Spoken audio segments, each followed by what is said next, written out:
Olá, sejam todos bem-vindos mais uma vez à nossa primeira aula sobre Prática Profissional 1 do curso Superior de Tecnologia em Gestão Ambiental IFRN-EAD.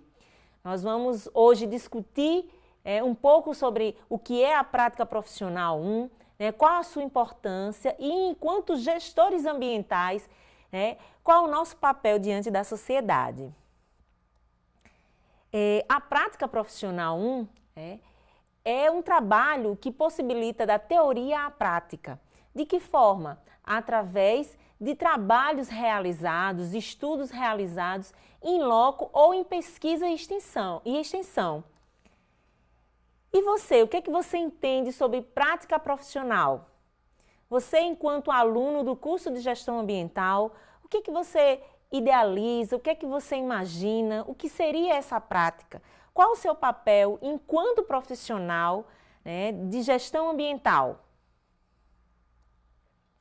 Conforme o projeto político-pedagógico do IFRN, a prática profissional é um procedimento didático-pedagógico que contextualiza os saberes aprendidos, relacionando a teoria e a prática, viabilizando ações que conduzam ao aperfeiçoamento técnico, científico, cultural e de relacionamento humano. Então, como falamos anteriormente, a prática profissional é um procedimento que viabiliza a teoria e a prática, ou seja, você aprende nos livros, na pesquisa e coloca em prática no seu dia a dia. E enquanto profissionais, enquanto alunos do curso de Gestão Ambiental, curso superior, a prática profissional terá carga horária mínima de 400 horas, objetivando a integração entre a teoria e a prática, com base na interdisciplinaridade e resultando em um documento específico ou em documentos específicos de registro de cada atividade pelo estudante, sobre o acompanhamento e a supervisão de um orientador. Nessa perspectiva, estamos falando do estágio supervisionado. Enquanto alunos do curso superior de Tecnologia em Gestão Ambiental, não é obrigatório a realização desse estágio. Porém, se houver essas possibilidades, seja esse estágio realizado em empresas privadas ou públicas, isso é de intenso conhecimento, de intensa abrangência, como vamos ver posteriormente.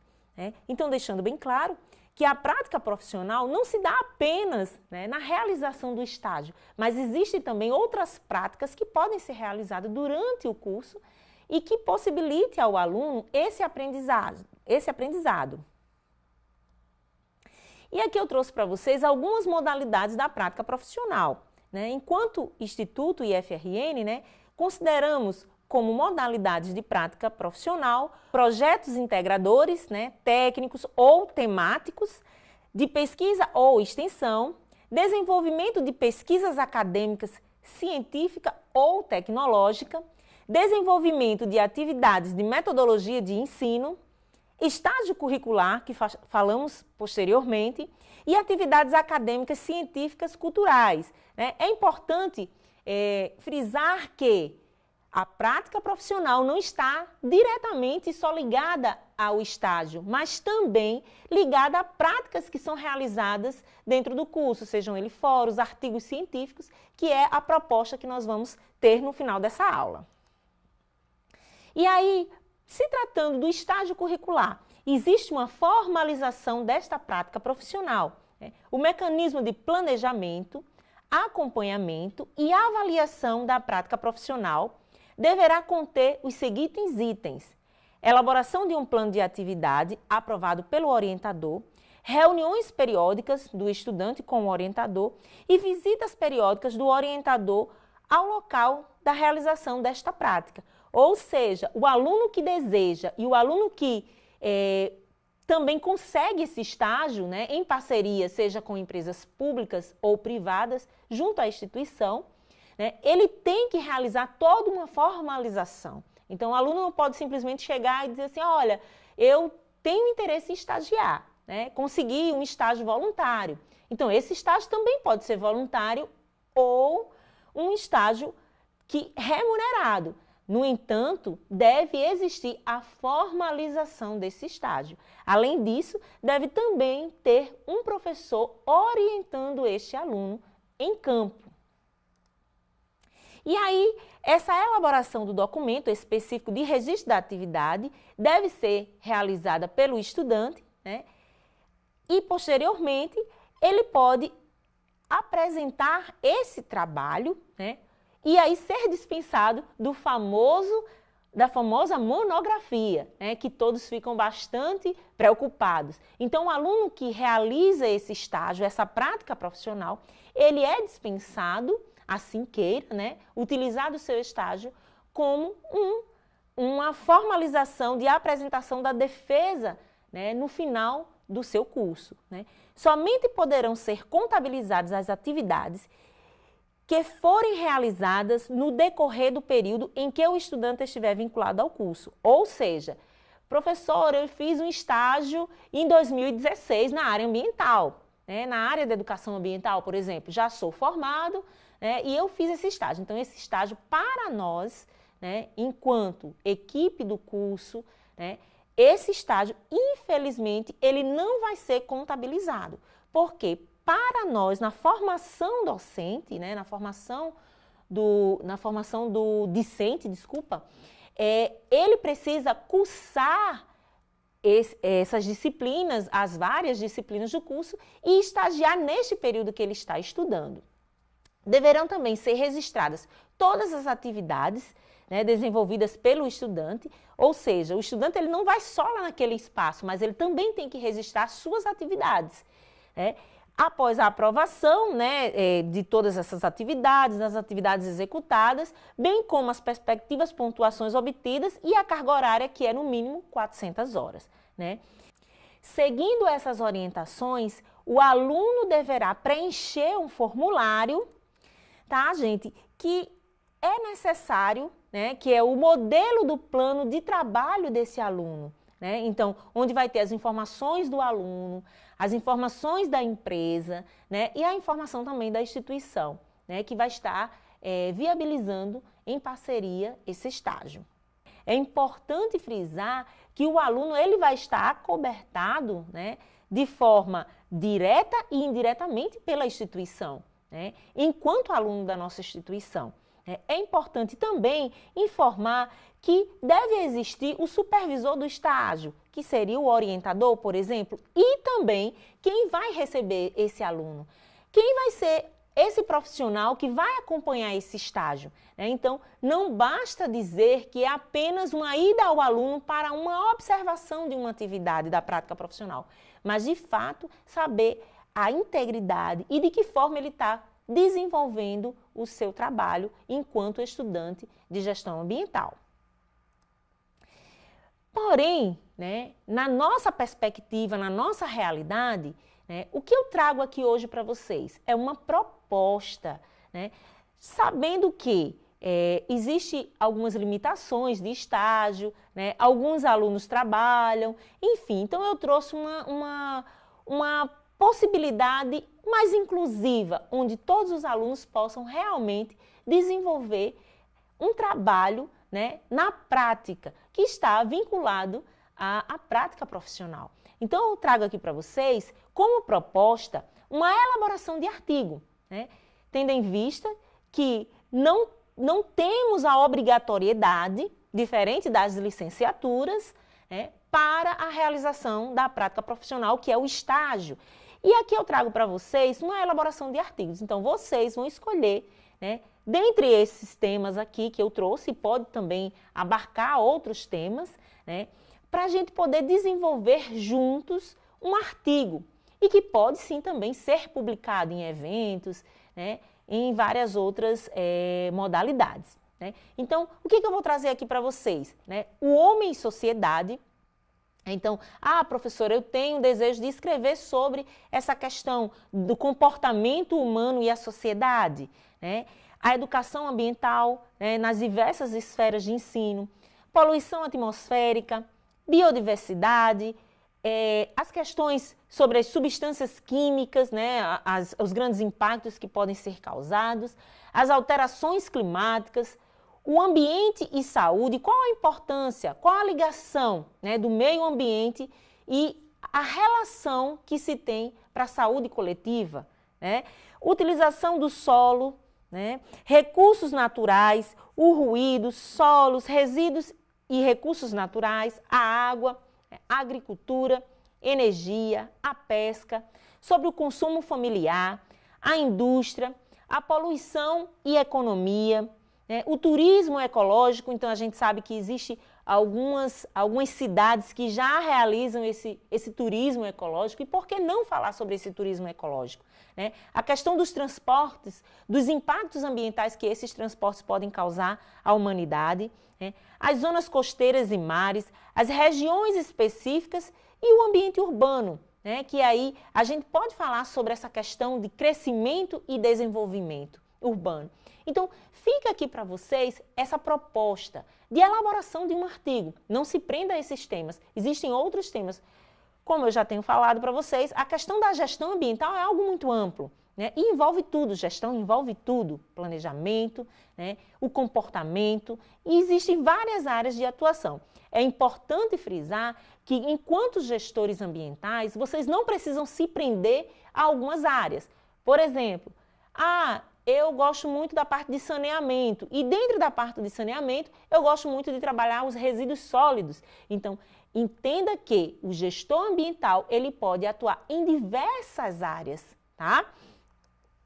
E aqui eu trouxe para vocês, para a gente poder discutir um pouquinho sobre essas diversas áreas de atuação profissional do gestor ambiental. Então, esse esquema aqui traz algumas atribuições, tá, gente? Eu elenquei esses temas, mas a gente sabe que vai muito além do que está aqui. Eu trouxe para exemplificar. Então, o gestor ambiental, ele pode sim atuar nas políticas públicas, no desenvolvimento das políticas públicas, tá? Que políticas são essas? Políticas ambientais, as políticas relacionadas à saúde. Então, quando a gente fala de meio ambiente, estamos também falando de saúde. A gestão urbana e rural, sobre o saneamento, educação ambiental e sustentabilidade. E aqui, para elencar a questão das políticas públicas ambientais, né, é indispensável que a gente fale também da questão das empresas, né, da economia, né, local, que isso tudo possibilita alguns impactos, sejam eles negativos ou positivos, né? Então é importante a gente começar a pensar sobre essas políticas ambientais, né? Quem aqui de vocês já observou essas políticas? Procurou o Código Municipal da cidade, né? Então é importante, enquanto gestores ambientais, estarmos atentos a essas políticas e participar das audiências públicas quando uma empresa vai se instalar no nosso município, na nossa cidade. Então é importante ficarmos atentos a isso. As áreas urbanas e rurais, então vejam que essa imagem ela traz aqui para vocês, né, uma reflexão, né? Enquanto gestor ambiental, qual o meu papel, né, nessa gestão urbana, nessa gestão rural, né? E às vezes a informação, né, é passar a informação, né, para as pessoas que não têm essas informações sobre a preservação do meio ambiente, a utilização, né, de algumas substâncias, por exemplo, ou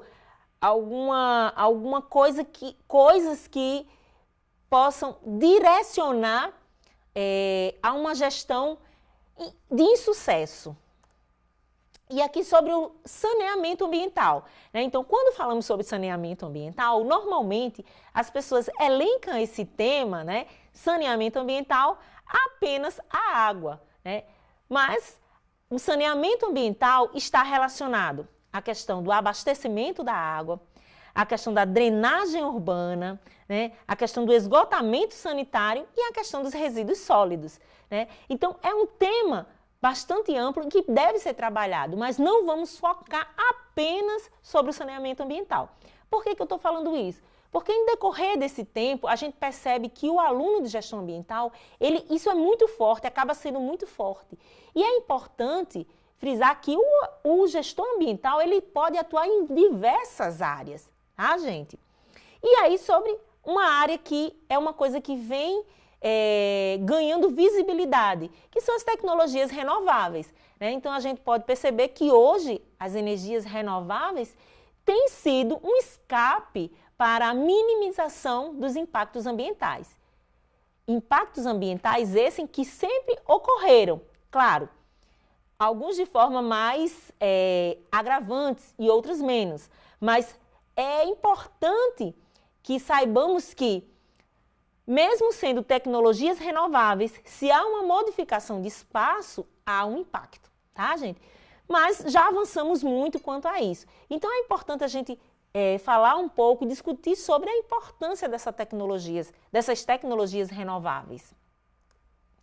E aí, numa nova perspectiva, a gente vai falar desse tema que também vem sendo discutido há muitos anos, né? A sustentabilidade. Né? Então, vejam que a sustentabilidade é algo que ainda precisa ser alcançado em muitas outras cidades, né? E ser alcançado por outras pessoas que, embora façam parte desse processo, porque quando a gente fala de sustentabilidade, a gente também está falando de agricultura familiar, por exemplo, né? Mas aí essas pessoas, na prática, elas realizam essa sustentabilidade, mas no seu discurso ela não compreende como uma vida sustentável. Né? Então, é importante também falarmos sobre essa nova perspectiva, né? Que é a sustentabilidade, que é a possibilidade de vivermos em um ambiente mais equilibrado. Né? Ou seja, eu não preciso desmatar tanto para sobreviver. Né? E aí, a sustentabilidade ela chega nessa perspectiva. Ela chega na perspectiva da gente conseguir, dentro das nossas necessidades, nos desenvolvermos, que é o que eu vou trazer aqui para essa nossa discussão, tá, gente? Então, o que seria crescimento e desenvolvimento sustentável? Né? São duas coisas diferentes. Então, a gente percebe que em algumas cidades há um crescimento desordenado. Né? E é importante falarmos que o desenvolvimento, ele é importante. Né? Muitas pessoas criticam até mesmo as questões da utilização de diversas outras tecnologias, mas o que estamos vivenciando hoje aqui, né, é o desenvolvimento. Né? Então, a gente sai um pouco daquela ideia de material, né, de utilização de folhas e vem para um ambiente, para um espaço. Isso é tecnologia, isso também é um modelo de desenvolvimento sustentável. Né? Então, enquanto gestores ambientais, precisamos ficar atentos a isso. Qual o meu papel na sociedade? Né? É o crescimento, é acompanhar esse crescimento, é participar das políticas públicas nesse crescimento ou na perspectiva e na busca do desenvolvimento ambiental. E aqui, gente, só para a gente concluir um pouquinho sobre a questão da prática profissional, né, que nós estamos falando aqui, né, o aluno, enquanto ele estagiando, por exemplo, ele vai ter, né, um limite de conclusão desse trabalho. Então, o estágio dele não é uma coisa vitalícia, né? Então, ele tem o prazo, e o prazo de conclusão dele pode ser, né, de 1 ano, podendo ser renovado por mais 1 ano, mas até que ele finalize o seu curso. Né? E aí, na finalização desse curso, do seu estágio, por exemplo, né, porque vai de acordo com cada empresa, né, tem empresas que contratam o estagiário para ficar 6 meses, um exemplo. Né? E aí, esse limite deve ser registrado, né, e o aluno deverá fazer um trabalho de conclusão, como nós falamos anteriormente. Né? E aí, ele também vai servir, né, do estágio, de atividades complementares para o curso, né, e que vai finalizar em seu TCC. No nosso caso, nós vamos realizar, né, isso, claro, gente, isso não dispensa, só deixando claro, que essa atividade que nós vamos fazer não dispensa o aluno estagiar. Né? É importante dizer mais uma vez que no nosso curso de Tecnologia em Gestão Ambiental, não é obrigatório o estágio. Porém, se o aluno ele tem esse desejo e ele tem essa possibilidade, ele consegue esse estágio, ótimo, perfeito. Né? Mas, para aqueles alunos que não têm tempo, né, ou que não tiveram a oportunidade, ou que não terão essa oportunidade, né, nós vamos fazer o quê? Nós vamos, dentro dessa disciplina, nós vamos fazer um artigo, tá? Como foi falado anteriormente. Então, vocês vão buscar um tema dentro do que engloba a gestão ambiental e vão discorrer desse tema. E junto com a minha orientação, né, nós vamos escrever e, se possível, até publicar, né, que isso vai servir também para vocês como horas complementares. Aqui as referências bibliográficas, tá, da nossa apresentação, que também vai estar disponível na plataforma. E eu quero dizer que foi uma satisfação muito grande, espero que vocês tenham compreendido essa aula e até a próxima!